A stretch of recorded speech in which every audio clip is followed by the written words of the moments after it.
Startups is really interesting. Once you get to a certain level, the money that's coming towards you is not really traditional VC. It's like other investors coming in at the later stages, sovereign funds and the likes.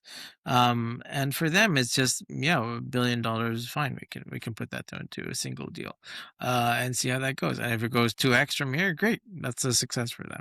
One thing that's been on my mind for the past couple of months is Revolut, and they've been a really phenomenal success story.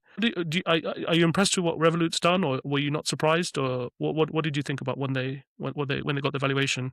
No, they've done a great job. I think their execution's been phenomenal. They've been able to scale and grow and prove themselves. Early on, when they were first getting started, people were ignoring them, and like people saw the deal and passed on it at low valuations. But now look at their success. Again, it's these success stories emerge from anywhere. And do you think like they can replace some of these like legacy banks, or do you think it will take a bit of time? I think it really depends on what they're going for. So I think a lot of the younger generation are probably going for more digital banks than they are for legacy banks. They don't want to go into a bank branch or talk to a human being or anything like that.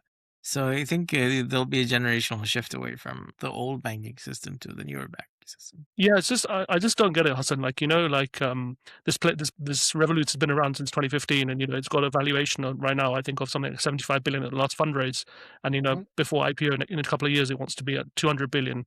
That's like more than some like banks, long established banks market cap, Yeah. um, and and they haven't got that many. I mean, they got like they made what £1 billion in like in profit. So I guess like yeah, they can raise these kind of funds at that level. Yeah, I think it's with startups is really interesting. Once you get to a certain level, the money that's coming towards you is not really traditional VC. It's like other investors coming in at the later stages, sovereign funds and the likes. And for them, it's just $1 billion. Fine, we can put that down to a single deal, and see how that goes. And if it goes 2x from here, great. That's a success for them. And so they've executed well. They've done a great job. They're profitable. They're growing quite well. They're continuing to grow even at the scale that they're at.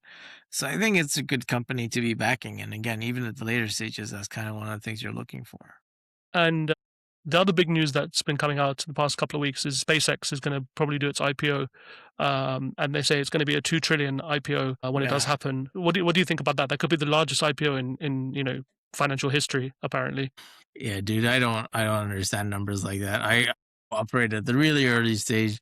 We're investing, a few $100,000 in people that are just getting started. Those numbers like are crazy to me. I don't really get it. It's a different mindset to go and invest at that sort of stage. But if they're doing well and they're growing and people believe that that's what it's worth and that's what it'll be worth at IPO. But yeah, it's just like to put things in perspective, to 2 trillion, the whole ecosystem, every startup in the region last year raised $4 billion. That's the whole ecosystem in our region. It's like not even a drop. Yeah, Yeah. So it's not even 10%. Or like it's nothing. It's nothing out of that. So like our whole ecosystem in the region is like a fraction of a fraction of what that valuation is for a single startup. So yeah, it's not something I understand too well.